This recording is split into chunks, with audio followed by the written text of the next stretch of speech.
It's Monday morning. The markets are open, but the bonds aren't.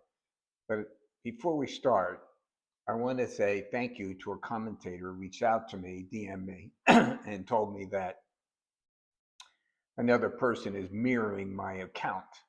And so I went and I looked for it.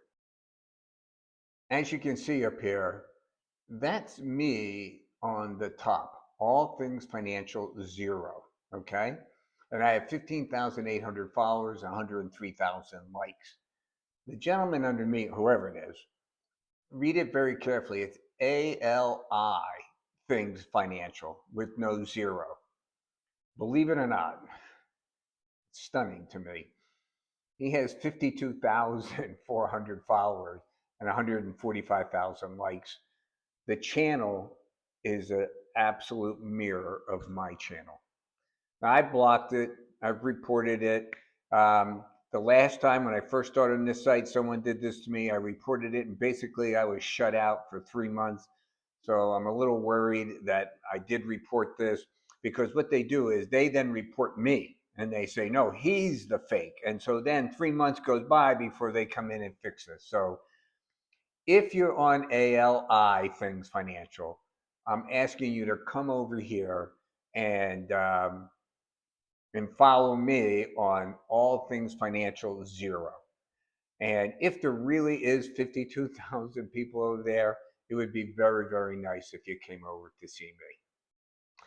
Now, we've done a lot of work on First Brands. And the interesting thing is we haven't heard from First Brands until yesterday on Sunday. And the interesting thing is this. Remember something, First Brands declared bankruptcy on a Monday morning. That Monday night, it was Jefferies' earnings call. And they came out, they had record earnings. Stock was at 70 and 45, something like that, $70.45 at all-time high. And they never mentioned First Brands through the whole thing. So, and people who had watched my videos on this, about 3 or 4 of them picked up on that and they reached out to me. And my personal opinion is the reason they didn't mention it is because legal told them. Under no circumstances do you mention this during the call because there's legal ramification. So the first thing here is the title. Okay, so what we're going to go through is corporate speak. Okay, and what they're telling us and how we're supposed to actually figure this all out. So the first thing is the title. Jeffrey says First Brands losses can be absorbed. You say, okay, what's the big deal? Well, guess what? This is the first time that that Jefferies has admitted that they're facing losses over First Brand. Okay. And so in the first paragraph here, top a open letter in which top executives said the investment bank could withstand any losses it may incur. Okay. And they've been going through, they talk about what's been going on. And so they're saying relative to the scale of Jefferies, we are confident any losses or expenses from these investments or otherwise in respect to First Brands can be readily absorbed. Okay. So now they expanded. First, they admitted they had losses. Now they're talking about expenses, all right? They're talking legal expenses. And then third, from these investors or otherwise in respect to First Brands can be readily absorbed. So what's the third part? These are what they're going to have to pay to customers because they got ripped off, okay? So they expanded from losses. They admit that they're going to have expenses. And if they're telling us they're going to have expenses, they must believe their legal expenses are going to be off the charts. Okay. And then finally, they say, well, otherwise, there could be something else that comes along. This is that you lose in court. All right. Now, the next part is they denied the bank earned any undisclosed fees on financing it provided to First Brand through a side letter. So the Financial Times has reported that there were side letters where they were getting paid separate fees that were not disclosed to the people buying the paper. Okay. And now he comes out here and he says the bank earned any undisclosed fees. They don't put in words for nothing.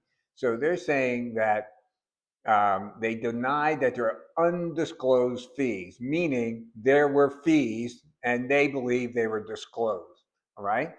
And you can go down in the next paragraph and they actually qualify that.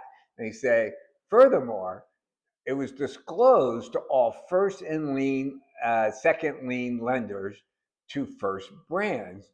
There were no undisclosed fees earned by Jefferies for first and second lien. Remember what the issue here is with first brands on factoring, which is inventory sales and all this other stuff that they were pulling. Okay, so I would be confident to say that the first and second lien lenders to first brand knew that there were fees involved. Okay, but all this other lending, I would say probably not. We're going to find out. Trust me.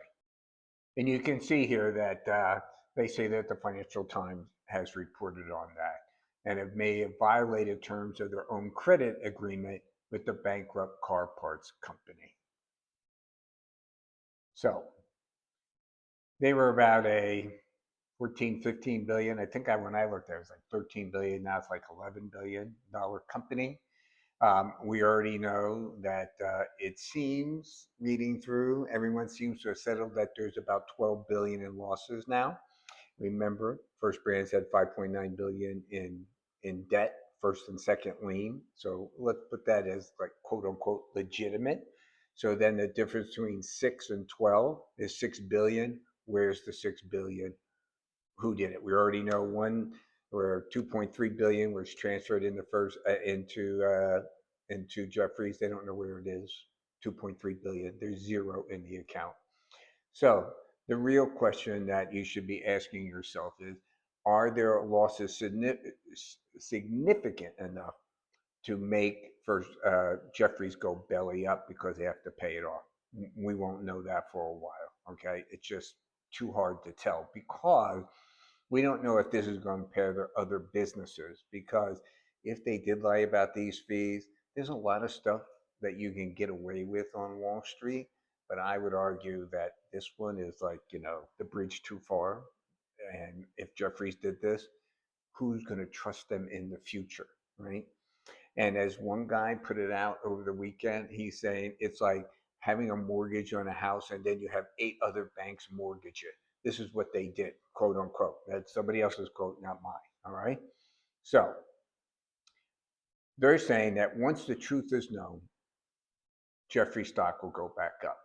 And this is where you have to make up your mind. What are you going to do about this? What do you think about this? One, are the losses significant enough that it's going to impair their capital, which will drive down the price? Because remember something, we are all leveraged to the hilt.